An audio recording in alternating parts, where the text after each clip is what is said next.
As queen of the carpool, cruise control is the only control you've had for a long time. Instead of kicking back, your back is constantly being kicked. With the endless traffic, walnut-sized bladders, and snack mom politics, nobody is more eager to know the answer to the constant chorus of, "Are we there yet?" Sounds like it's time for your victory lap in Las Vegas. You can bring your kids to Vegas, but why would you? Plan your escape at visitlasvegas.com. What do you get with a $100 million renaissance? A timeless hideaway in the heart of Death Valley National Park. Now better than ever. Visit Oasis at deathvalley.com. Imagine the perfect day trip, down the road, off the highway, not too far from home, and close to perfect. A place where farm fresh goods come from local folks, where you can explore the beautiful side of the majestic Trinity River, where charming, locally owned shops are filled with one-of-a-kind finds and tasty food, where you discover miles of parks perfect for nurturing your natural side. Discover these and other experiences in Capel, not too far at all, and close to perfect. Click the banner to learn more.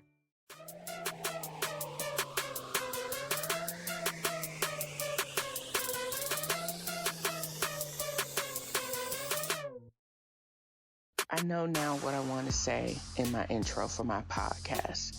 I'm going to start with a warning to other creatives. Create like it's your last podcast, last graphic, last painting, last blog post. There's so many forces out there that want us to be bland, and that is not possible with this fro. I have too many thoughts about celebrating us, reading what I want to read, pointing out donkeys, what links us together and shouldn't tear us apart. I'll also give you bonus content through TNFro's Bar on my Patreon, and if you become a melanated nerd. I also will share content about getting the real tea on reality TV.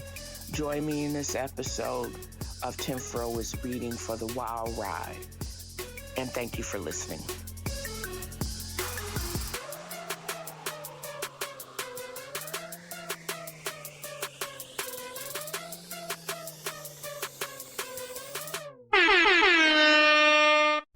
My glow up is coming to fruition. I am at the time of this taping, I'm well over 193,000 downloads. This is so much beyond the 4,000 downloads I was at the same time just last year.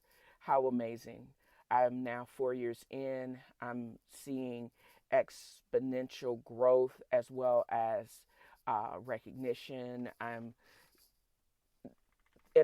pretty much see that what the content that I'm allowed to create, that is made possible by some of the great contacts that I've made.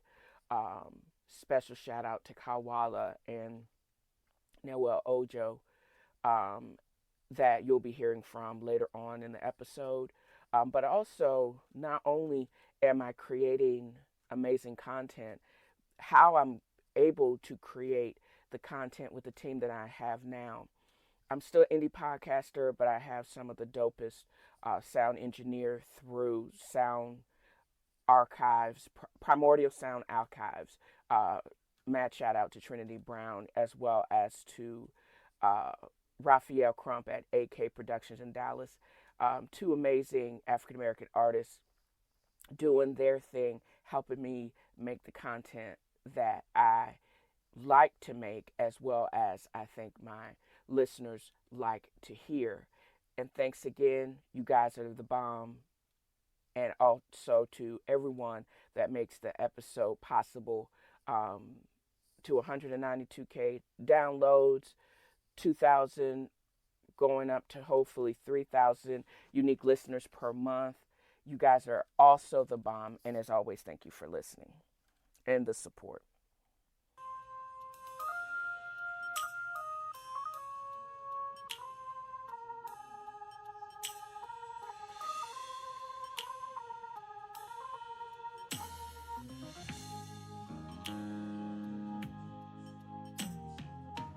James Weldon Johnson, the prophetic and brilliant black poet, wrote in 1917, "Lift every voice and sing till earth and heaven ring, ring with the harmonies of liberty. Let our rejoicing rise high as the listening skies. Let it resound loud as the rolling sea. Sing a song full of faith that dark past has taught us. Sing a song full of the hope that the present has brought us. Facing the rising sun of our new day begun, let us march on till victory is won." This has become the opening refrain to the Negro National Anthem, "Lift Every Voice and Sing." And what a great way to start out this extra exceptional episode of how I'm celebrating this year's 2022 Juneteenth, remarking on freedom and on racism. And as I sit and tape this, I actually absolutely got a little choked up, because as I continued to read about the significance of Juneteenth, and I'm off on Monday. Don't get me wrong, I'm always grateful for time off, but what annoys me is why was this finally a recognized federal holiday? Well, it became one back with the murder of George Floyd. This was a way for a lot of corporations, including my own, to finally recognize something that we knew should have been recognized for years. And what is the significance of Juneteenth?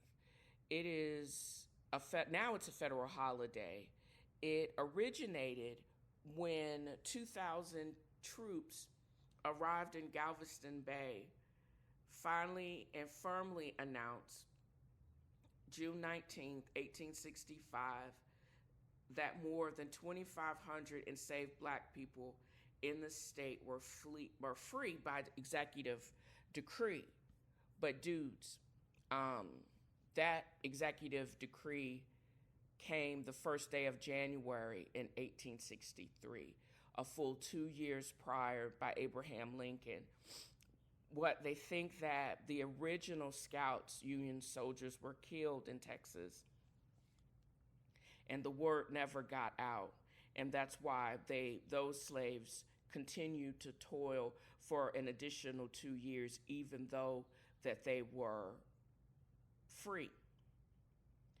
I'm struck by the audacity of it all. I'm struck by the cover up at all. And I'm struck why there was no reparations. I think a lot of people from Texas can basically trace their ancestry back with some records, slave rolls and the like, families that have been in Texas since the beginning, and they can track it back. And that's where you need to give up some reparations. I mean, that's 2 years. All those people lived, died, and were free, and they still were subject to slavery. The Emancipation Proclamation is clear. And as I read it, I got choked up, and then I started getting angry. But listen to this. I realized that I have not even read anything near it since high school. But it reads as such: by the President of the United States, a proclamation, whereas on the 22nd day of September in the year of our Lord, 1862, a proclamation was issued by the President of the United States, containing, among other things, the following to wit: that on the first day of January in the year of our Lord 1863, all persons held as slaves within any state or designated part of the state, the people whereof shall then be in rebellion against the United States, shall be then thenceforward and forever free.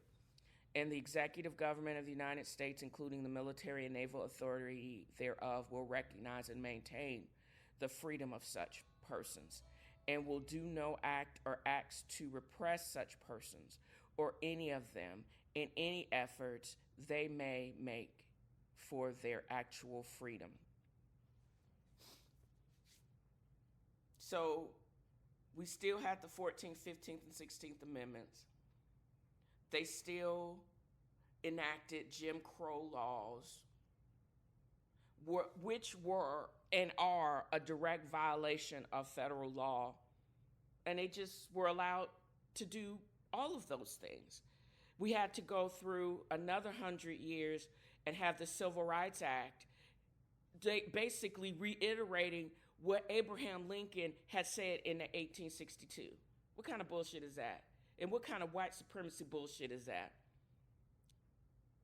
That the executive will, on the first day of January, aforesaid by proclamation, designate the states and parts of the states, if any, in which the people thereof respectively shall then be in rebellion against the United States, and the fact that any state or people thereof shall on that day be in good faith represented in the Congress of the United States by members chosen thereto as elections, wherein a majority of the qualified voters of such state shall have participated, shall in the absence of strong countervailing testimony be deemed conclusive evidence that such state and the people thereof are not then in rebellion against the United States. He goes on to say multiple things and names the state: Arkansas, Texas, Louisiana, except the parishes of St. Bernard, Plaquemines, Jefferson, St. John, St. Charles, St. James, Assumption, Terrebonne, Lafourche, St. Mary, St. Martin, and Orleans, including the city of Orleans, Mississippi, Alabama, Florida, Georgia, South Carolina, North Carolina, and Virginia, except the 48 counties designated as West Virginia, and also the counties of Berkeley, Accomack, Northampton, Elizabeth City, York, Princess Anne, and Norfolk, including the cities of Norfolk and Portsmouth, and which accepted parts are for the present left precisely as if this proclamation were not issued. And by the virtue of power and for the purposes aforesaid, I do order and declare that all persons held as slaves within said designated states and parts of states are and henceforward shall be free. And these states still are in rebellion, not just against people, all people, black people, women, LGBTQ plus. It's just amazing that they basically thumb their nose and say, we ain't doing it because we don't want to do it. And we don't recognize it. And they had to have a costly and horrible civil war and basically, why? Because, and what kills me is we had the ingenuity to continue to bake bank and didn't have to use humans and kill humans and enslave my people to do it. We could have been pushed forward into industrialization faster, did it better than anybody else, but yet we still subjugated generations of African Americans, indigenous people, just because they could.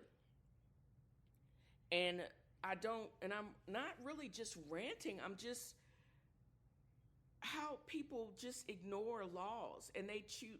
And that's why I think sovereign citizenship is such a bastardization and perversion of democracy. Because you can't have a real democracy and a sustainable democracy if you don't have some rights. And also with some limits, though. Because, again, you swing one pendulum to a liberalization and the sovereign citizen movement, which doesn't make a whole bunch of sense. But this particular law is most affecting why we celebrate Juneteenth and how Texas basically ignored it for 2 years. And how even after they lost the war, they still were in violation because the KKK came along and was still trying to repress us, and all the Jim Crow and segregationist actions down south that we're still rolling against. I asked this when I was reading in my TNFro is Reading podcast. Can we truly ever be free? We were free. It is truly is. Freedom is a state of mind. I know I'm free, but there are a lot of people that basically say just because I am who I am and the way I look and just simply because of the color of my skin, I'll never truly be free. But I can be free within myself. Me getting the knowledge, processing it, and expanding my knowledge wealth and making me more proud of who I am every single day. That's how I'm going to continue to grind. Or that's why I'm going to continue to grind. Because I honestly believe this Juneteenth that freedom comes with an open state of mind, the willingness to learn, and the willingness to uplift my race. I don't have to kowtow. I don't have to completely assimilate. I can be a proud African American woman and be free and live successfully and create wonderful things. Come, grind with me if you will. Let's dream and build a better reality and a better future. And again, as always, thank you for listening. This is TNFro is Reading signing off, and I hope and wish you a blessed and happy Juneteenth. Have a great day. 5 days ago on CBS News, Gayle King interviews the civil rights icon in her own right, Medgar Evers Williams. It's been 60 years since he was gunned down in front of his house, and that's Medgar Evers for just simply being African American, Secretary of the NAACP, boycotting whites only businesses, and demanding that we all have the equal right and access to vote. With that, he paid with the ultimate price, his life. And at 92 years old, all I could think of was, number one, I think she needs to be scoped because her voice was either was just so strained from either talking, or she has some polyps that need to be removed from her vocal cords. And I know it's like 92, who cares? But I'd care. She has a lot more to say and a lot more I want to hear. Either she needs vocal training, because I want to hear what this lady has to say. I was just floored by, I'm like, 92? If this is what living well, drinking plenty of water will do, and you will look and be able to move like at 92, I need to pull up to the filtered water spigot. I'm just saying. But she also related that vengeance is a biatch, because that's what she operated on until the man that was responsible for Medgar Evers' death died. Or not died, but until he was convicted. That fool basically had been rolling around up until that point about 50 some odd years, and was bragging about what he did and he got away with, and they weren't going to convict him. He basically was activated like a Kraken. And it didn't matter that he committed capital murder, because now when I think about it, isn't like when you premeditate and aggravated, and he basically rolled up on him, wondering why they could not elevate it to premeditated. You know what I mean? So premeditated capital offense. I think he ended up getting convicted and got life, which better late than never. But just the idea that someone would devalue another person's life so much just because we are humans and we are equal. There is no hierarchy. We are equal, even in the sight of God or whoever you believe in. And just from a citizen standpoint, we all work, pay taxes. We have a right to own a house, to live, to breathe, and to exist. And that's what he was standing for. And the people that shot him and then let him get off in the beginning, those are the ones I get concerned about. What is it about me except for this color of my skin that makes me less than? Why is there such a stringent hierarchical standing among humans? That I don't get. And that's what Medgar Evers and everyone that participated in the movement represented. And that's what I can't get over, the real racists and bigots in this country. Just because certain things, that doesn't make you less than or above. It just makes us all human with differences. And that's it.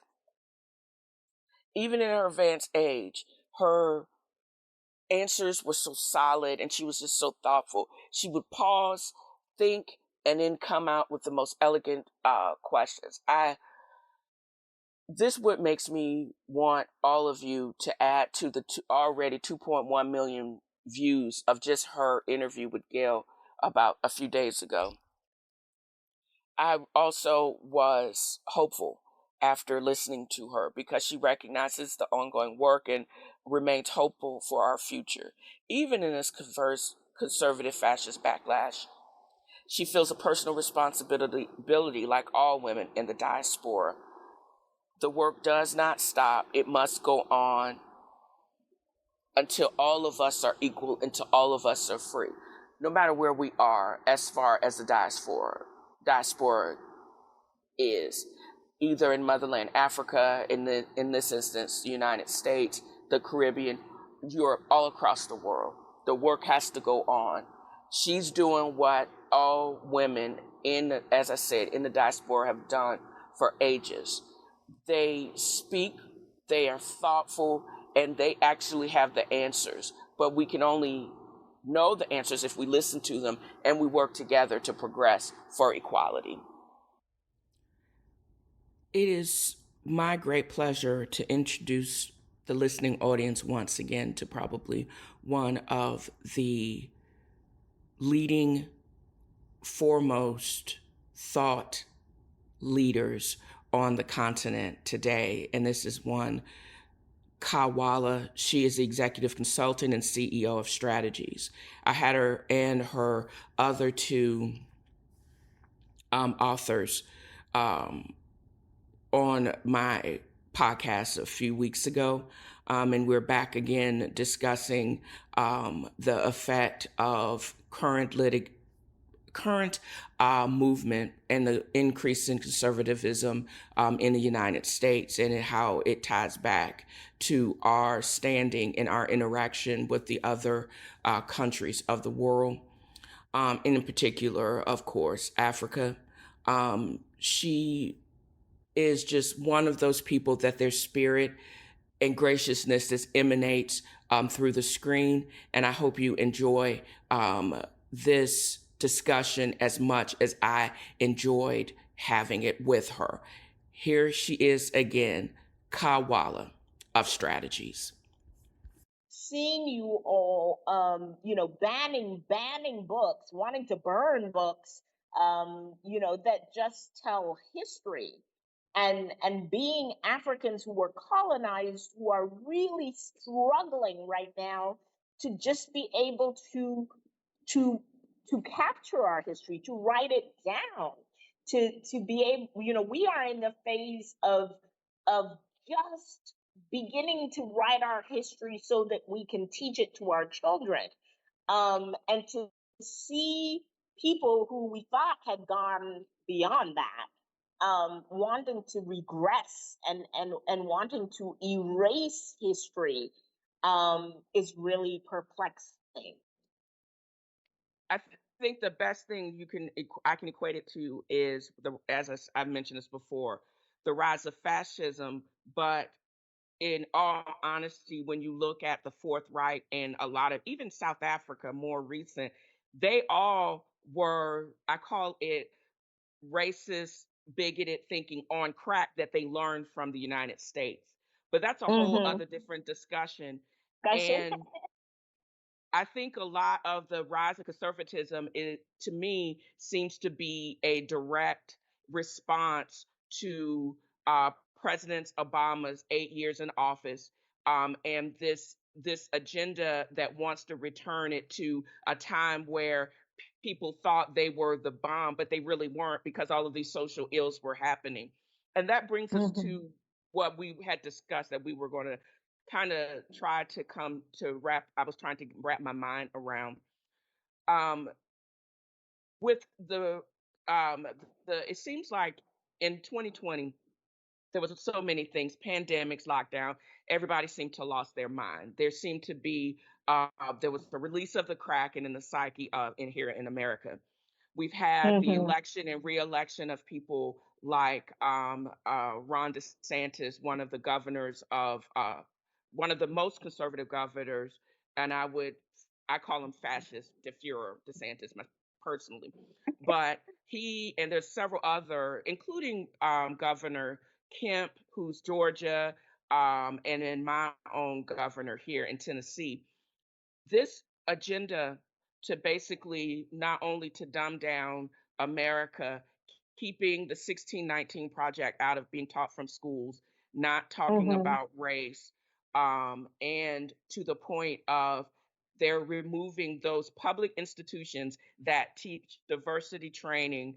They're defunding them if you teach diversity training, Mm-hmm. and they're being penalized for one, for teaching people about me, about my contributions, so we Mm-hmm. can better prepare everyone to work together, and also at the same time deny us a place. And when we just not only deserve a place at the table, but we can help you get through some of the crap that you're going to create when all of this goes to plumb heck.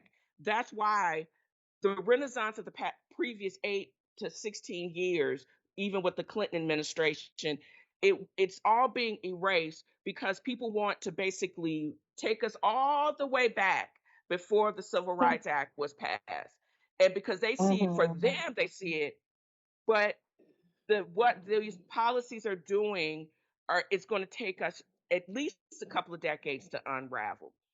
And that's how I see it. Why would you take away the people's ability to basically learn what's the best way to be able to work with different people, that because these people have the perspective that could help you through your mess? Who does that? I want to ask. Exactly. Exactly. Exactly. No, I think and what is unfortunate, as you are rightly mentioning, is that the US is such a big country and plays such a huge role in global politics that people do learn from them. I mean, we see the studies show that the the years of Trump, Trump's 4 years in government, um, you know, is synonymous with a rise of autocracy all over the world, because all of a sudden, things which in Africa, those of us who want justice and who want democracy in our countries and who are fighting for fundamental human rights, um, the things that we were decrying and saying, no, a president cannot have his wife and his sister and his children in office. Well, here all of a Exactly. sudden the American president was doing it. When we are saying you have to respect fundamental human rights as a head of state, well, the American president was saying there are two sides to a story when people were basically manifesting racism. So unfortunately, these the U.S. does impact global culture a lot, and in this moment, um, has really impacted fascism, autocracy, dictatorship around the world. And that's why, for me, Felicia, we need to build bridges. We need to build bridges. Those of us who are fighting against this, we really need to recognize it's so important for us as Black women, to recognize that one of the tools of fascism is division, Correct. is to make you feel, well, you're African, your experience is not the same as the African American, and you're from the Caribbean, and your experience is not the same, as the person who's African. And I think recognizing, knowing that these are just, fascism can wear different color shirts. It can, Yes. it can change its makeup, but it's still fascism at the core. And that we need to build these bridges and come together and also understand the history of women before us who understood that and who worked together. I think is a key, really key stake for us right now. And I don't think it's perpetuating the trauma when you recognize that what these passing of these policies could potentially mean, because I see the bigger picture, and it's a ongoing, it would be an ongoing fight to basically dismantle a lot of these things. But also realizing, and basically also not only telling that story, but also saying we are better when we are together. And the building of the bridges has to commence, because we cannot, we, the divisions are what is going to make things collapse. We can't operate, and we don't operate in a vacuum. We still have to make connections with all of us in the diaspora, because we are more similar than we are different, and those things that are happening are more of distractions. That's why we actually absolutely have to have conversations with women like yourself and other women in strategies, and have suggestions about how can we still build those bridges, and what does it look like. What would we need to build that bridge? For instance, making the introduction to someone either within your own the continent, making a suggestion for having a bigger meeting and having further discussions about the racist lies that are told that keep us divided, so we can start talking, and because that's when we find out how similar we are, and the needs, and how we can actually progress and get us all over the finish line.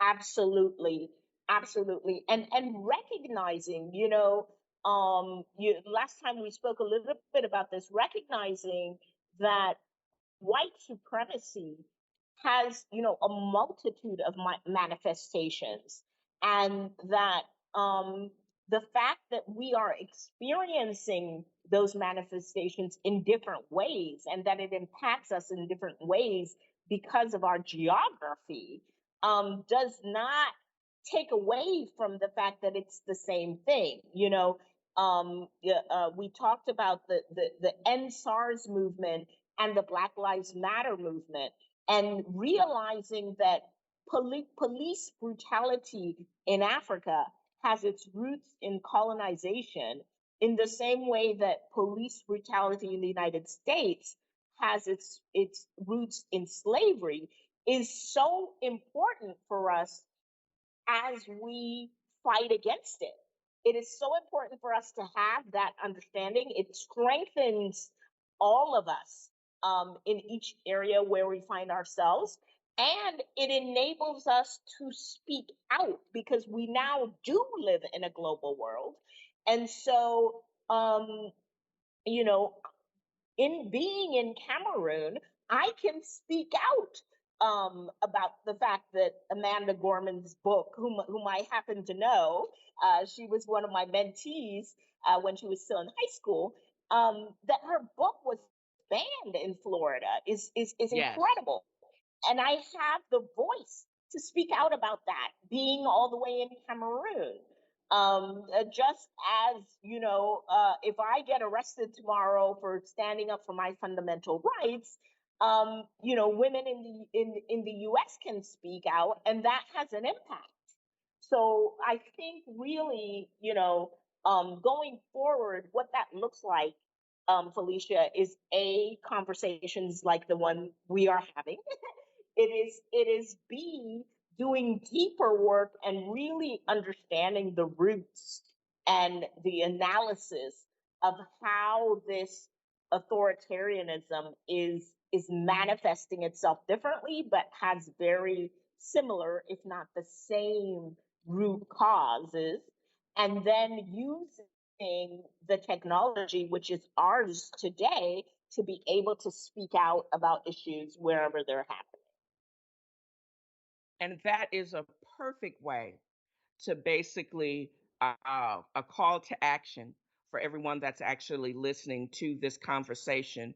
And I could go on and on, Ka, but as usual, I'm going to have to ask you to come back, because I think a deeper conversation has to be had about, even in spite, you shouldn't despair, because there still is hope. We recognize these things are happening, but still don't despair, because the more they came at her, there was one voice that tried to speak, silence Gorman, the poet laureate of the United States. One little conservative voice got her banned in Florida, but when we all start talking about it, we can make a change. And that's it. We can't Absolutely. despair. There's always hope for change. Absolutely. We're fighting back, and we're fighting back strong, and we will be even stronger together. Awesome. Well, I'm going to go ahead and finish the recording. Okay. Let's see. Start recording. Stop. Life is all about connection. And it was one connection that led me to my next guest, Noelle Ojo. She's just one of those people that just blows you away the more you speak with her. She's actually a New York University School of Law graduate with her JD. She lives in the Washington, D.C. area, but she's a Foreign Service officer through USAID. She has done several stints on the continent of Africa, and more importantly, her experience living in those 5 of the 56 different countries on that vast continent. She was able to create a collective experience so she can confidently and comfortably advise other people like myself to move to the motherland, to experience freedom, liberation, and cultural experience. And my discussion with her, and this is only part and partial of a vast discussion of Blaxit and other issues surrounding reverse immigration. But I think you'll enjoy it, and you'll be just blessed by this discussion. And here it is with Noelle Ojo. Did you ask and it was accepted? It wasn't like you thought of what they needed and you gave it to them. You actually asked them out of respect. I mean, I wouldn't just offer. Of course. Yeah. And they'll What do you need? I want to send them That's to school, or they'll say, hey, I need school fees. Sometimes they'll ask, like, because you may not know what's going on in their personal lives. Right. So sometimes they may ask or say, I'd like to send them to school, but I don't have, like, oh, you would like to, maybe I can help. Okay, yes, I'd like that. You definitely can't impose it, but there's clearly sometimes just a need or a way, like, when people get somebody sick in the hospital and something that might cost like $75 to get them out, but that's unattainable for somebody, but you can pay $75 and get them some treatment that they need or something like that. So you definitely see a lot of us give, just like that whole phenomenon, like the poorest people give the most, the people who have the least as a percentage give the most. And so you'll see that. But I think a lot of us go with the right intentions. And like, you know, to your point, you were asking earlier, like, we have to understand, like, their reality is different from our reality. What we're going there for, they may not necessarily understand. You can explain it. You can say, look, you know, we were lost and disconnected, and now I'm trying to reconnect. I don't necessarily, I mean, I've done my DNA and I know that I'm part this. I'm trying to connect. And a lot of people will respect that, understand that. But the average, at the end of the day, a lot of people are going to see you as American, which I think offends people too. Like, well, you know, they're like, no, you're not, you're not Ghanaian, you're not Senegalese. We can respect that you are a Black person, you're of the continent, and hopefully you can express that too. Like, I'm proudly of African origin. I'm proudly African, you know, but I also know, like, I can't point to a grandparent that's from this place necessarily, or, you know, because our roots are, you know, hundreds of years in the United States. And the idea of, like, we actually have created our own culture. Like, that's a misnomer too. Like, we don't have a culture. That is absolutely not true. As Black Americans, we have a unique culture that we have created, and it's something to be proud of. Look at the obstacles we've surmounted, and look at the unique. Our culture is what is exported. Black American culture is what is exported all over the world. Jazz, hip hop, gospel, positive and negatively. Like, from a creative standpoint, there's so many positive and so many wonderful. And I think it outweighs the negative, but it's the negative that gets exported and gets, because it's whenever it's part of the news cycle. Correct. So but then who controls that? That's the question. Exactly. What are they sharing about who we are? Because even we struggle with that in the States. Yeah, it's misconceptions on both sides. Like, correct. The time, for example, the time that you were in Kenya, we were still seeing those old images from the 70s of the children in the Great Famine in Ethiopia. And then correct. You happen to do about the geography, because they don't really teach continental, which part is East or West Africa, you know what I mean? Like, correct. And also getting over, like, not everyone, how can I say this?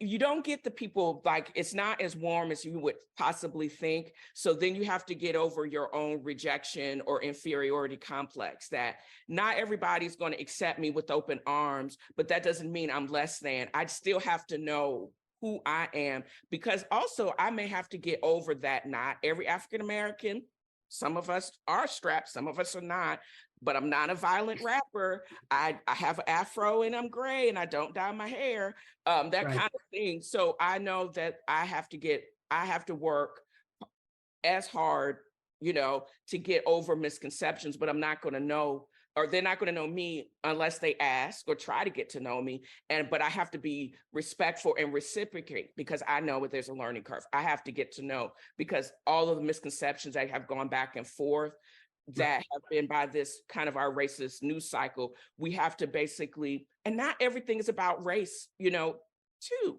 you know, because it can't be, you know. At the end of the day, to your point, you're a stranger.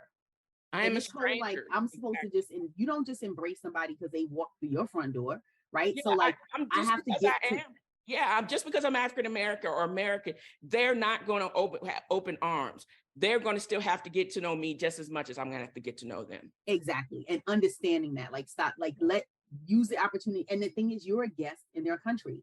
So the onus is on you, really, right. As a visitor, to get to know you. Show up at the events, you start talking to people, and don't just talk to the other Americans in the room, the other brothers and sisters. Really start to open up your world as much as you can.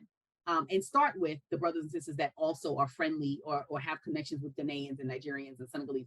Have them invite you to things where you're meeting local people. Because you can cocoon. I've seen that, where the only people you know are other, that you're really cool with, are other, like, Black Americans or other Americans. That happens a lot. I definitely saw that a lot in, like, the foreign service world. You can completely cocoon, and you have lived there for 4 years and you don't know anybody except your driver in your household. That's a problem. And it happens. So, you know, like, but yeah, the onus is on you as the visitor to get to know, try to learn the language, go to the local church, go to the whatever they do, you need to try to get involved. If there's a place that people go to the beach and hang out, go do that Sunday and get to know people. And, you know, you have to take a step out. While you were in Nigeria, and that's another misconception too. There are so many different tribes. Were you able, and how many languages that from that particular country or even Kenya were you able to pick up on? Because English is usually the official language of government. Is that correct? It depends on the country, but yes. So like in Nigeria, it's Anglophone, meaning they speak English primarily. So that would be the language that everyone would speak amongst themselves. But there's also Pidgin English, which is it's another form of English. Mm-hmm. I don't speak it, I understand it. Right. So like, you know, and you're hearing it now, like a lot of the Afrobeat, how you day, and like, so I can understand a full conversation in Pidgin English. A little bit of Yoruba, because when I was working, my boss was Yoruba and the office was Yoruba, but we also had Igbos and other places there. My husband is Edo, which is a smaller tribe, kind of affiliated with the Yoruba. When I was in Senegal, so Senegal and Cameroon is it's a bilingual country, but I think their official stuff is in French. Mm-hmm. So but where I was in like Yaoundé, it was heavily Anglophone. And then at the embassy, they tended to hire a lot of Anglophones, right? Because they're English speaking. Right. But so you could get away. So I know French. I'm fluent in French because of the work I did in Cameroon, and certainly in Senegal. Like you could not get away with, because I had to work with people from Senegal, right? Like that's my work. So I operated in French. Learned a little bit of Wolof while I was there because I took lessons to try to learn. And as I was learning, then I actually had to get evacuated because of COVID about 6 or 7 months into my learning. So I did some stuff initially online, but it's harder to learn online when you're not in the culture. But and so in Cameroon, English and French, and that's usually how they'll interact with like the language of common communication. So there's some, Francophone countries and there's some Anglophone countries. And then you have Lusophone countries where they speak Portuguese, like Angola and Mozambique. But so I think I know people that live in Senegal and don't know French. That's or Wolof. Somehow they manage. I don't know how. Somehow they manage, but rule number one is, especially if you're going to a country that doesn't even speak English, you really need to try to learn the language, because that's the first way to try to connect. And when you do learn the local language, so like, even though I was operating in French, when I could do my little Nangadef, Nakawakuraga, and say a little bit, like, oh, okay, she's trying. She's trying. You would connect. Yeah, you would connect in a different way. Absolutely. And think about that. Like, so, South Africa's English, Kenya's English, a lot of East Africa's English. Your Francophone countries are going to be on the West. So like your Cote d'Ivoire, Cote d'Ivoire is Francophone, Senegal. Thinking of places people might go, Mali. Most people aren't moving to Mali though, but because of the instability there. But there are places like that's Burkina Faso, Benin. And also that, and again, that is a part of the work that if you're going to go to any of the 54 countries on the continent, knowing that part of, first, knowing yourself, and then knowing the country, main language, making an attempt, being open to learning, and also being open to correction. Even though they see that you're trying, you got to also be open that they're going to correct you if you're saying things wrong. It's English words like zebra and zebra. You got to be open to correction, because that's how, if you really want to, I find using words like assimilation to be kind of triggering, because in this country, it's a lot of associated with obliteration of your past. So I like using integrate. If I'm going to integrate, and if you want to integrate and be culturally sensitive, that makes more sense. You know what I mean? Getting all the rules, being open to this is so different. Why are you going to leave one country and try to recreate the same nonsense here culturally that you had there? You don't have to forget your culture. Just identifying that you have your own culture, but why would I want to recreate everything on Forest Avenue if I'm in Senegal? That doesn't make any sense to me. Listen, and that is a major, oh God, I can't tell you how much. It's like, well, where's the best burger? And I'm like, okay, Why am I Okay. going to get hamburger myself? Whatever. And it's an international city, and I get it. Like, because I do say that as well. Like, because I had a like dialogue with somebody recently when I was in Ghana, and it's like, oh, I don't want to come to Ghana to eat Italian food. True, but there's going to be Italian restaurants. There's going to be Middle Eastern restaurants, Mexican restaurants, because it is an international city of 5 million people, right? So just like Americans don't only eat pizza, hamburger, hot dog, baked chicken, and broccoli every day. We eat all types of things, as do Ghanaians, as do Nigerians, as do, other things. If I'm there for 10 days, fine. I'm going to overload on whatever the local food is. If I'm living there, I'm going to try to, my palate is going to be, Americans really have a diverse palate. We do. Because, you go to other places and they eat the same, it's not unusual for people to pretty much eat the same thing over and over again. As Americans, we're constantly looking for something else. Like, what you feel like today? We eating this, and our palates have actually gotten broader in the more recent past. Now, it's not unusual to have Thai or Indian, and those were really exotic 15 years ago, right? But now you can find that in little, they're creating little Chipotle-like places for every types of food, right? And so it's just different. But I think the idea of like, yeah, you can have all types of experiences, and these are major, you have to remember, these are major cities and major places that have millions and millions of people, and you have people from all over the world that are there, all over the world, right? Like, if it's incredibly diverse in terms of what you'll find there, so that we have to get out of that stereotype too, is that it looks like one thing only. Exactly. And for the listening audience, if you are thinking about your Black sect to the continent, East or West Africa, what are some of the action items, just to start? What are some of the few things that they really, kind of in a sequence, because that's how I think and I remember, what should they be doing now? And what, in all respects, they can't just go tomorrow. You can buy the ticket if you want to, but I don't even think you can buy the ticket in some of these countries, because you got you got to get your visa before you can even buy the ticket. So there. So I think start there. So the first thing, shameless plug, buy the book, because it'll take you through. There will be links in the extended podcast notes and on my website where you can actually buy it. So I'm just going to So outside of that, so the first thing, one of the things I do say is think about your why. Why are you going? And how long you want to go? Because that's another thing. You ain't got to be there for 10 years. You got to be there for 5 years. You might just want to go for 2. I do suggest that if you're going to move, you stay at least 2 years, honestly, to really start to really know a place, because it, like, the cycle of up and down is really extensive. And so I highly recommend at least 2 if you can go. The administrative work has to start. If you're going to stay anywhere for a minimum of 2 years, how long should you give yourself to get your administrative ducks in order? Probably 6 months to a year, because it depends on how long that process can take. And some stuff you won't be able to do until you get there. So once you get your visa and you get there, they might say, we need to see you have lived here for 2 months, that you've secured a job or whatever, in order to get like a working permit or a residency permit.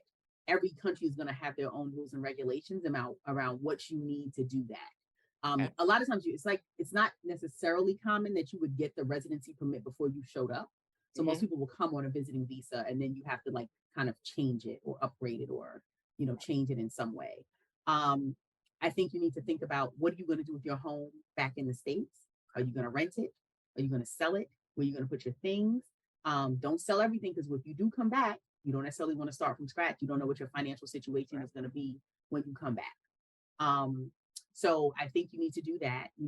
I highly recommend that, especially if you're if you're really serious about moving, you need to take a 2 to 3 week visit, get an Airbnb, maybe in a couple of possible locations, so that you live in that neighborhood. You see what it's like at night. You see, how far away from different things, in different parts of the city that you're entertaining. What's the traffic like? Traffic can be horrific in some places.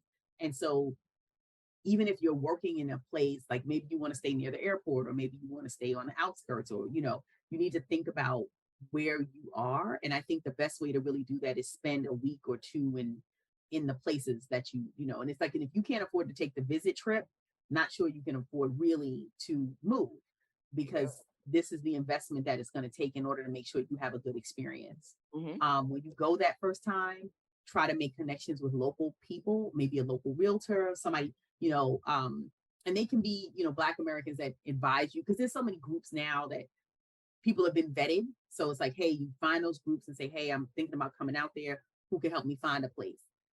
What are some recommendations? And you work on the recommendations. I wouldn't do cold calling off the internet. Yeah. I would definitely try to tap into these groups that are already here. Like, so with in Ghana, you have the African American Association, African American Association of Ghana. So it's called AAAG. They've been around for 30 years, huge network of African Americans that are there. And then, you find ways to connect and get information, but you got to do your research and figure out how you're going to live there. If you want to start a business, what does it take to start a business? Can you own it solely, or do you have to have a partner from that local place? That might dictate where you want to go. If you want to build property, like that's the other thing. It's like, I want to buy land. I suggest you stay somewhere first for 6 months to a year, get a lay of what that means to own property and to build. It sounds nice. You don't build like you build here in the States. First of all, like they're not financing a lot of that. You have to have the cash, which is why you see so many kind of half-built things. And I got enough to build a structure. Okay, now I got enough to do this, and now I got enough to do that. It's the whole way it's different. So you need to know that.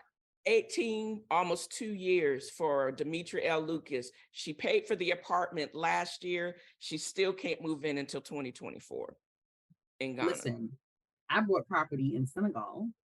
They had already broken ground. It was supposed to be October 2017 is when we purchased it. It was supposed to be ready like December 2018. Ask me, is it finished? No, and it's 2023. Right. So you got to get your mind around, especially with the building and stuff. And I want to build. That sounds really nice, but in reality, and then you have to be open to what people say, because that's the other thing. Everybody thinks they're the exception, and then they got the hookup. They know this one person, and then it's not okay. Good luck with that.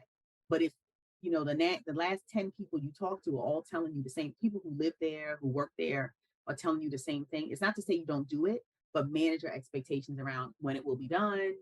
Don't, make decisions based on, they said it's going to be done October 2024, and in 2026, you're still not there. And now you have no other contingencies for where you're going to reside or what's going to happen. So time moves slower. Things are very relationship based in a lot of these places. So how things move sometimes is dependent on what your relationship is to people.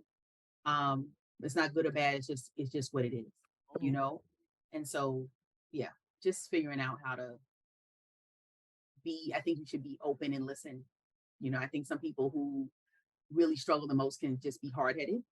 Like, well, I got this. I'm gonna just show up. I'm gonna figure it out. And then don't do that. No, they just get caught up into other things. I've known people who, next thing you know, they're like marrying people and doing some kind of shady stuff just to stay, or and it's like, you don't want to get caught up in that, sis. Like, you don't.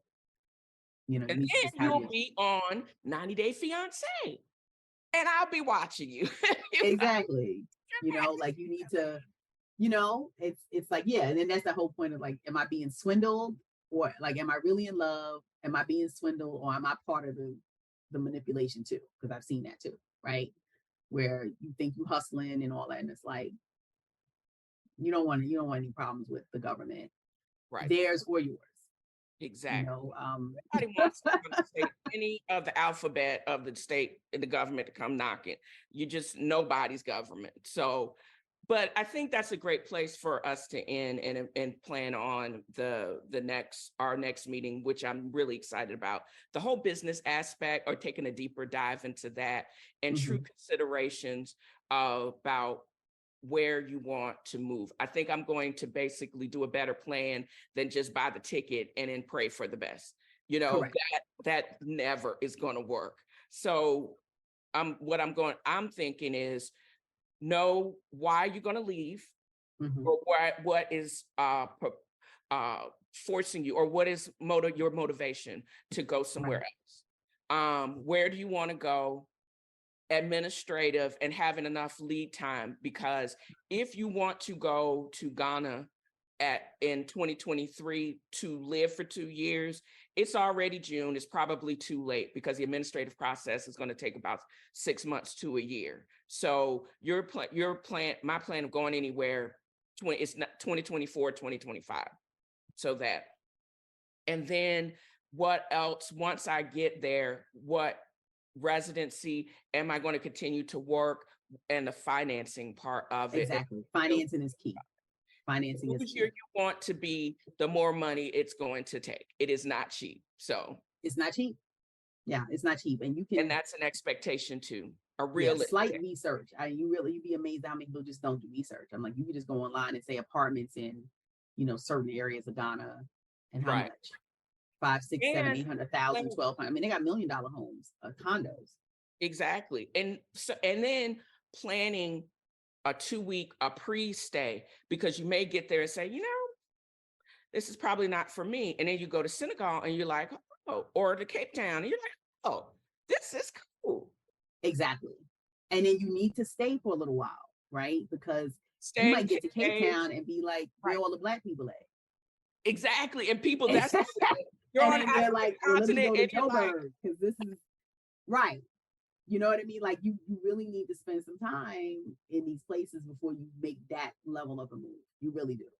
Also, then it's like for a creative, and if you're a gig worker and you need the reliability of electricity, you have to also factor that in to the type of work that you're going to be able to do, and to be able to be flexible and to work around it, or bring your own generator. So exactly, or pay for that, which is a grip. So yeah, you need to. And I got next conversation generator stories about okay, riding around with liters of fuel in the trunk.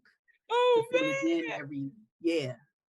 So it's so funny you saying liters of fuel. I'm like, oh yeah. Oh right, yeah. No gallons, liters. Yeah, exactly.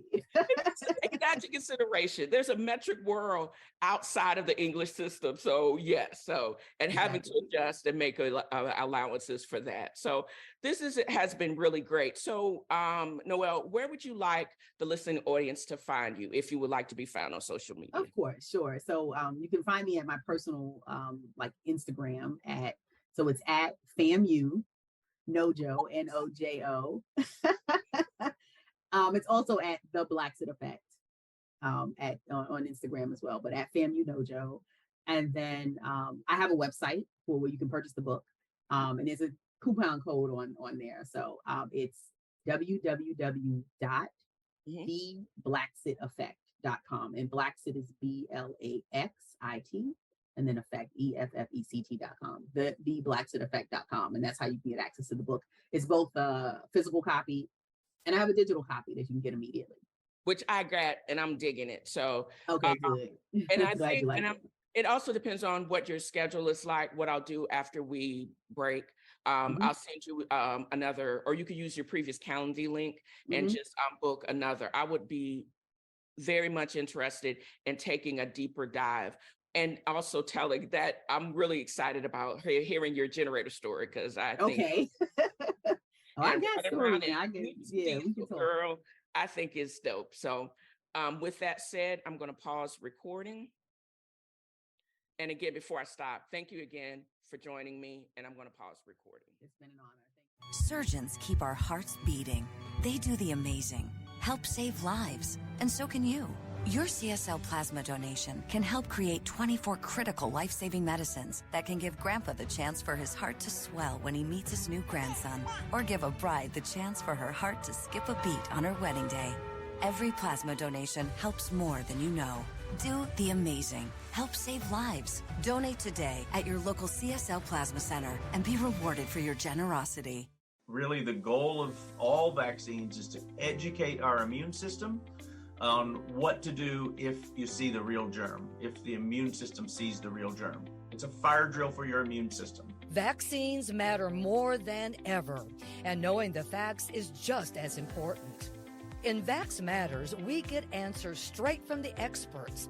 Whether you want to know if vaccines really can affect fertility, or if they can give you the disease they prevent. Start listening today. Are you a veteran or service member struggling with post-traumatic stress anxiety, or depression? Hi, I'm John Wayne Troxel, former Senior Enlisted Advisor to the Chairman of the Joint Chiefs of Staff, retired. I want you to know that Emory Healthcare Veterans Program offers help and hope. Emory's free and confidential treatment is available for all eligible service members and post 9/11 veterans living anywhere in the United States. Visit emoryhealthcare.org/vets. Butterfly in the sky, I can go twice as high. Take a look, it's in a book, a reading TNFro. I can go anywhere, friends to know, ways to grow, a reading TNFro. I can be anything. Take a look, it's in a book, a reading TNFro. A reading TNFro. TNFro.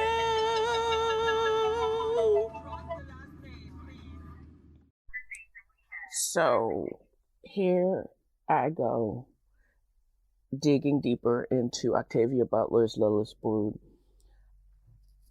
I never think of myself as a talented author if you were to compare me to the storytelling styling of the great Octavia Butler and Lilith's Brood in this part of the book, and I'm progressing on. I thought this was it's supposed to be 3 different novels, but they all flow into one another as if they were written all together. I am in adult rights, and this is where we find the humans have been trained, and now that they have been placed and they've made a settlement on Earth. But it seems like several decades have passed because they did like Lilith had originally wanted, were allowed to return to Earth, and they quote unquote escaped, but escaped to what? Some of them ran, got into other like groups, and then they created towns that looked like what was before the catastrophic nuclear war. There's nothing ever to describe the fallout of nuclear war when you think about it, because basically all it is or will be is destruction. It's basically to wipe out the Earth. Only thing that will survive may be some roaches, and that's basically it. So when the war started, it appears that maybe 3/4, most of humanity and much of the Earth went to fallow, and the few survivors were taken up and helped and healed by the Oankali. All they asked was to exchange genetic material, and they also knew, the Oankali knew that on a molecular level, we were flawed, and that also had to be worked out. So they devised a plan to exchange genetic material and took over control of our reproduction. And then for a while, we were only allowed to reproduce with their assistance. And and if you think of humans, nobody was going to go for that. That was always going to be a problem, except for few like Lilith Ayabo, who, because of her and some other women and men that did it willingly, they became pariahs, and she became like a traitor to the human resistors. whole stories and stuff were made up about her because of her allegiance to them. And it was more jealousy because even though she was allowed to have human construct kids, that's what they call the children that were made up of the genetic materials of humans, and then of the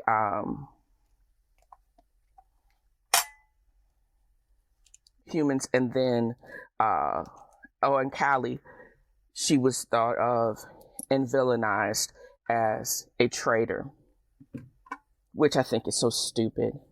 And they really realized too, though, and Callie on a molecular level realized that what made us so intriguing to them because of the diversity of our genetic material and our great potential that we never lived up to was also going to be to our detriment. Because even though we are diverse, humans only live up to only a small part of their potential. And we have a propensity to destroy what we don't understand. All very sad and all such a waste. And we also don't like change that much either. We would prefer to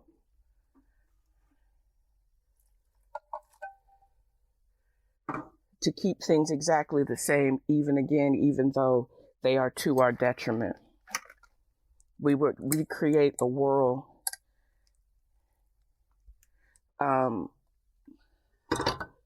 that we destroyed, or go along a path that would lead to our destruction, even though that destruction would lead to our ultimate destruction because of familiarity. Probably something that the Owen Callie could never really understand. But they try over and over again, and it's so wild. The powerful beings would let us get but so far, and then they would reel us back in. And I think that's what the whole thing about these resistor colonies were. They were just a part of the experiment, but the Owen Callie would only allow them to get so far. And that's what Aiken, the construct child of Lilith, Joseph, and Nakanj, the Owen Callie or Lloyd, he was constructed human enough, looked human enough, so he was very valuable to the resistors. But he also was their hope that he would allow them to somehow figure out how to reproduce, or better yet, how to force the Owen Callie to allow them to reproduce. And of course, Tate knew that wasn't never going to happen. He was not their answer. It would only lead them to frustration. But again, you can't tell most humans anything once they get things stuck in their head. Just kind of like one of the resistors, Nessie, wanted to cut off the tentacles of the 2 other children that they kidnapped to make them look more human, like that was going to change anything. But the thing that made them less human was going to grow back and had nothing to do with their humanity. It was just enough to make her comfortable and to somehow assuage her. And even though she was told that that was not going to happen and it was wrong, she continued to try to get other people to her side.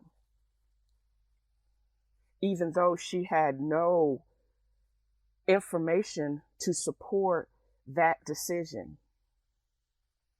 And it was also made sense to me that it didn't make sense that inference or humans want or need to make everyone look the same or more human has and such a emphasis on looks or appearance had nothing to do with what humanity really meant or was. It had nothing to do with beauty. So because you couldn't get that, maybe you needed to change your definition of beauty or what it means to be human. Because humanity this was, I guess, Octavia Butler's point. Humanity is more than just on appearance. It's definitely deeper on a molecular level. And living up to your full potential goes deeper than what your appearance and your actions or your reactions and changes. That's the adaptability of humans is really what makes you human. And to adapt is not a true loss to your humanity. It's just a loss of what you know as humanity. In order for humanity to evolve, you got to change your thought process and your reactions. And a lot of things that were made sense in the past, they don't make sense now. And why take those negative things into a very bright future? It's obvious those things meant nothing and were worth nothing in the past. Why is it so hard for people to adapt and to make the necessary change for uncertain, unknown? But isn't that the fun? And I think that's the whole point. And the other point is there are always going to be a group of resistors or people just like the resistors that, even in spite of evidence to the contrary, are going to resist. They are going to make it extremely, extremely difficult for us to move on just because they don't understand or they refuse to understand. And they want things to stay the same when it's obvious to the contrary they can't stay the same.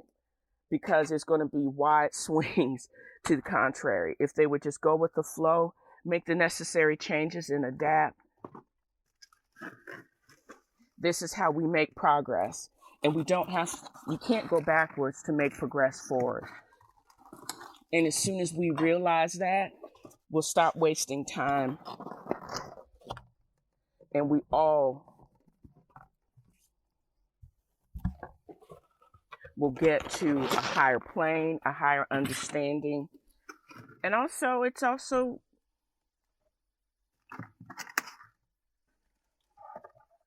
how we're all possibly going to survive the next iteration of us just by our willingness to progress. To me, that's exciting. To some others, it may be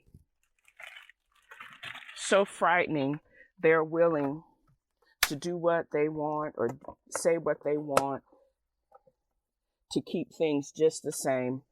But in order for us to progress and for humanity to progress, we have to adapt, we have to change. And that's the bottom line. Some of us have time, some of us don't.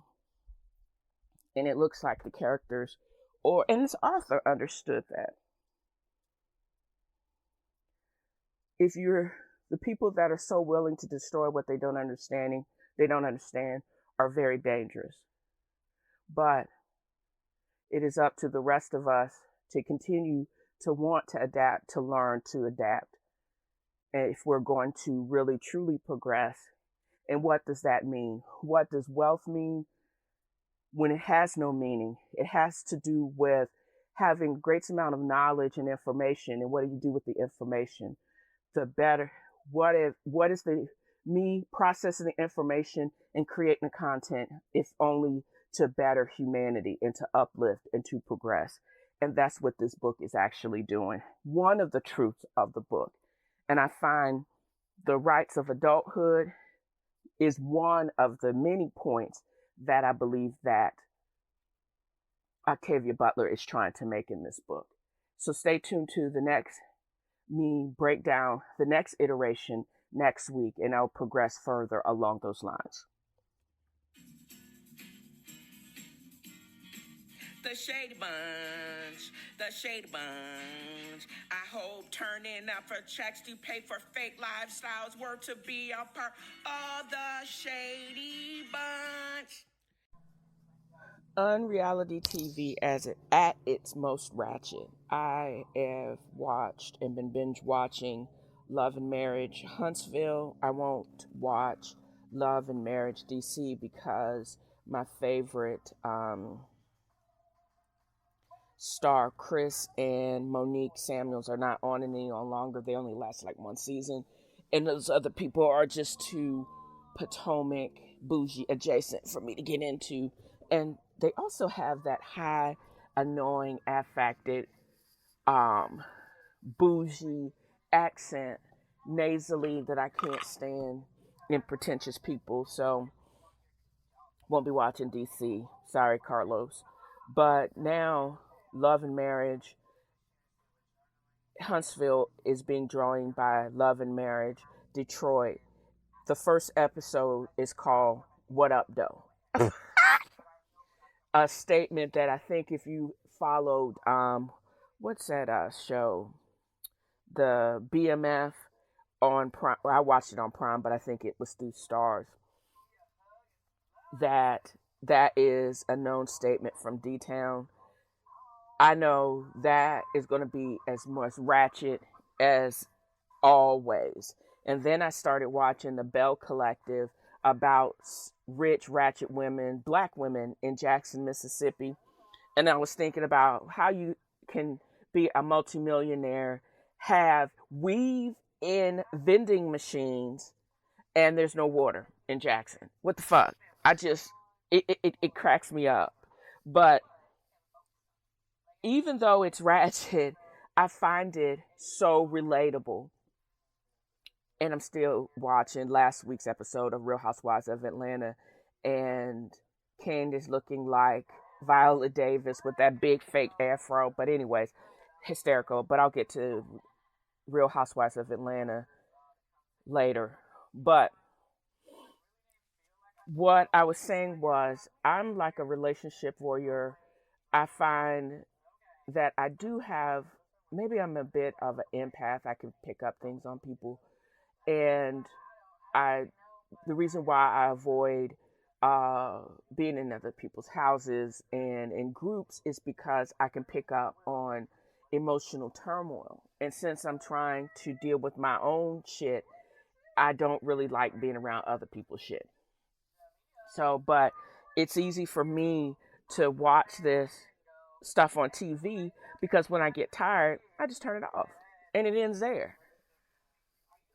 So this satisfied my need to look for realistic relationships, limited, because one, I don't know these people. I'm only connected to them when I watch, and I'm not invested in any of this because I don't own any of this. It's just fascinating to me because I can watch it and it doesn't affect me directly.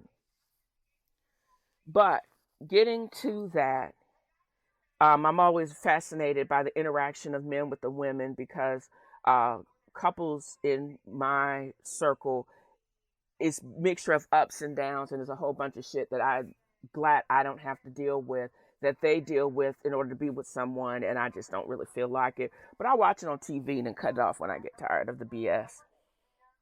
So the Love and Hip Hop Huntsville return, where Mel and Martell Holt have been divorced for over 3 years because of cheating allegations, which were founded when he had an outside baby. Their lives were so entangled or enmeshed. He was the head of the household with his marshmallow head. Player in Huntsville. They put Huntsville back on the map. They developed a comeback group with their close circle of friends. And then when he cheated and they divorced, everybody basically takes sides, as people do in divorce situations. Mel does not want to be a part of this group anymore because this is not who she is anymore. Her identity was so much entwined with Martell's and her kids, and now she's no longer with this brother. She's actually moved on. He's still trying to control her, showing up at the birthday parties and doing some other stuff, and squealing and screaming like a bitch when he don't get his way. She's even trying to go back to her maiden name. Wow. And then Sheree and Martell, are they just screwing? I don't know if she would be willing to give up everything and go to Huntsville versus leaving the chateau and leaving Atlanta. Would she be a fish out of water, or would she be a big fish in a very small pool, or will they ice her out like I know black folks in a small southern town can? Sheree ain't crazy. She gonna keep her non-existent clothing line and stay in her awesome house if it hasn't been foreclosed on in Atlanta. This is just for a time fun. And she's not going to be willing to kowtow to Martell after surviving Bob Whitfield and that ex-con fool. But in Mel, in her divorce, she really did open up about her marriage, and she felt that in her current situation, she didn't know until she had gotten out of that situation that she really wasn't protected. And she said she was really sleeping for the enemy because Martell, the selfish being that he was all about him and control and his needs, and it was never really about her and the kids. And Marceau and Tisha, another couple within the Get Back group, or the Comeback group, he's still just as chauvinistic. He is a commercial, he's a contractor. And they're trying to build this whole shopping experience called Uptown with upscale barbershops and the like. And he is only, as long as his wife Tisha does what he says and unquestioning, he is fine. But he's still a very condescending, chauvinistic pig. So I don't know, y'all. And then Martell, he is just radiates being a fuckboy. With his old tight ass pimp suits and going national and his wine, which I bet tastes like ass. He just thinks his limited celebrity he's bigger than he actually is in reality. So I don't know. And it's like Mel also recognized her limited celebrity, but she's not willing. I don't think she's necessarily delusional. I just don't think she wants to be reminded that she is a limited celebrity. That's why she wants to get out of the combat group. And then there's Stormy and Mark, who fired her own cousin because she is a real example of how mixing family and friends with your bag can be detrimental to your sanity and to the bag. And I looked at why Mel doesn't trust Tisha, and it's because they have a long antagonistic relationship where Tisha has this spirit of envy. She's like this person that always player hates, and it looks like Tisha has been long since had jealousy and envy against Mel because it seems like Mel had the strength to divorce Martell and never look back. And Tisha, when she was in the marriage with cheating butt Marcel, and then when she got out of the marriage, she still is very envious. I wouldn't trust her either. She's the perfect definition of a frenemy. Person that would basically rise up on your shine, but at the same time, or use it to try to get ahead, but then in the corner of their mouth be talking smack and be making fun of you if you do fail. Winners are only failure at failing. Because when you finally, if you keep on going and you finally win, that is the perfect definition of a shero.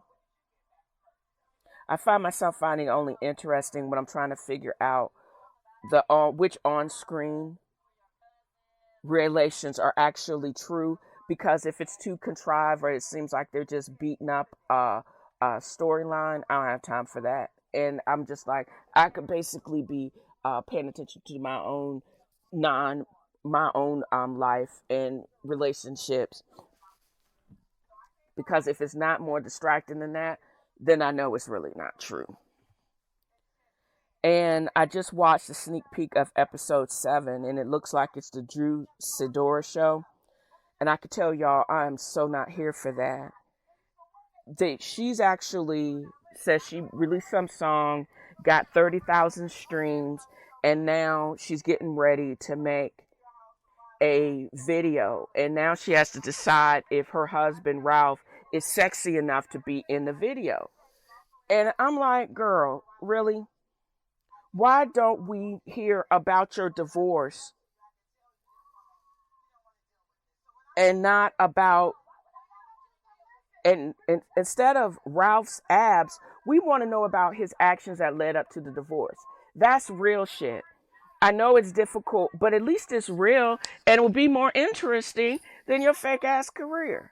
That's just me bitching about the boredom and the uninterestedness of the upcoming episodes of the unreality of Real Housewives of Atlanta. I'm just saying, y'all need to get it together, because I'm starting to get tired of watching.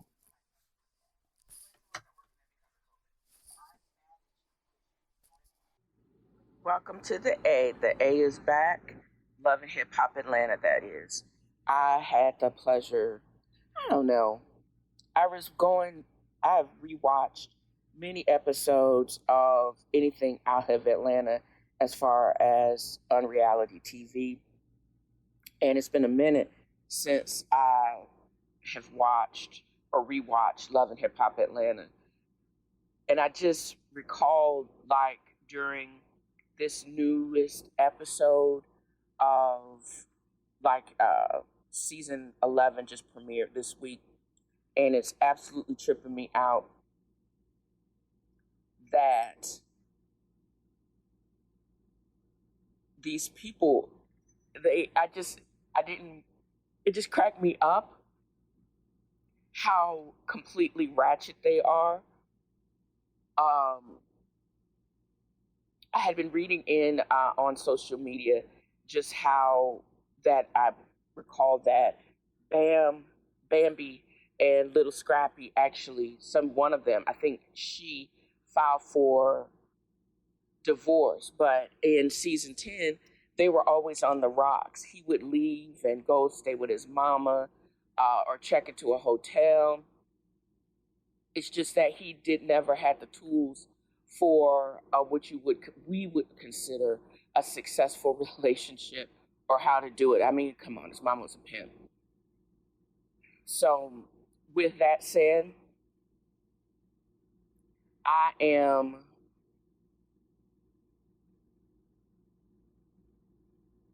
trying to figure out how I'm going to watch if another episode has dropped.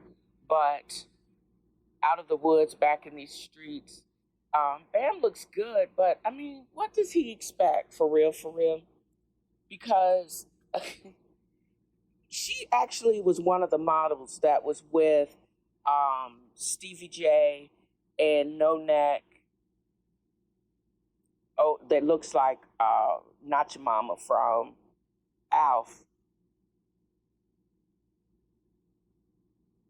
Branzino, or is that a meal? I don't know. But anyways, Benzino. Benzino they had that party up there when Kirk cheated on Rashida. But their relationship was a little bit sketch. And also, he got all these kids by her, and I think Lil Scrappy's daughter from Erica went off on her, clapped back at her on social media. It's like Scrap's immaturity, continued inability to manage his money, resulted in them getting evicted from their home. They went half, evidently on a rent, and I thought he bought that home from her, for her. No, wasn't bought, was rented, and then he stopped paying his half of the rent, and wonders why she wants to break up with him. Also, they address Spice's medical emergency, which is real. She went in for cosmetic surgery and ended up having complications, and she was actually in a coma for a minute, but she survived it. So the things people will go to make it in the dance hall or music industry is crazy, because she almost lost her life. And because of her ability or want to stay snatched, she may actually not be able to perform with the same intensity as what we have learned for her to perform at. It also appears that Frost Bistro, the extension of the family business for Kurt and Rashida, is also taking a hit. I don't think they were able to recover from the pandemic just like Candy's business was. Maybe they need the same business manager, or what could they do or have done differently to manage and get through the pandemic a little bit more efficient. So, but with all of those things said, I don't think they had the free cash flow as Candy and Todd did. But everybody seems to be back. Even Erica Mena. They got some new old faces like Yandy and Amy and Erica Banks and whoever this Jessica girl is. And it looks like none of the men can still keep their zippers zipped, including Lil Scrappy, because he went back to Diamond. I wonder if that's Amy's, one of her sisters. But anyways, fascinating, ratchet. It seems to be more spicy and not as dark and as boring as Real Housewives of Atlanta. But what can you expect from a show that's called Real Housewives? I don't know. Just saying.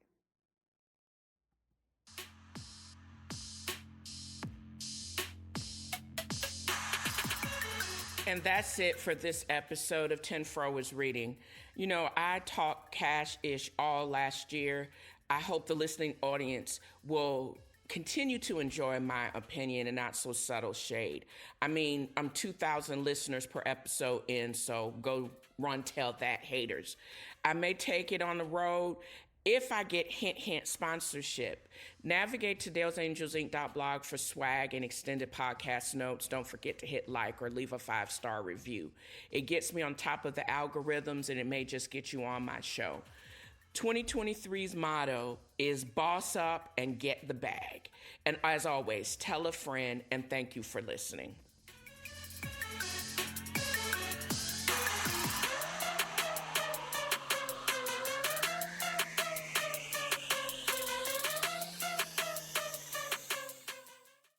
At LA Fitness, there's no end to what you can try with your 3-day free pass. Sign up today at startlafitness.com. From cycling to swimming, running to rowing, battle ropes to box jumps. And the perks don't stop there. When you join LA Fitness, it opens the door to premium amenities like Olympic lifting platforms, basketball courts, pools, and more. Stop into one of our hundreds of locations. Grab your free 3-day pass at startlafitness.com. That's startlafitness.com. Amenities vary by location. Certain amenities may be available for an additional fee. Free 3-day pass is redeemable by non-members only. Other restrictions apply.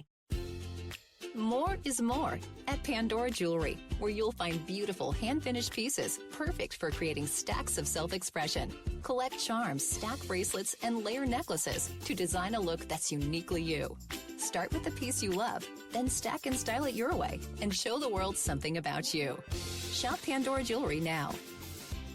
Shop Pandora Jewelry at St. John Town Center, Jacksonville.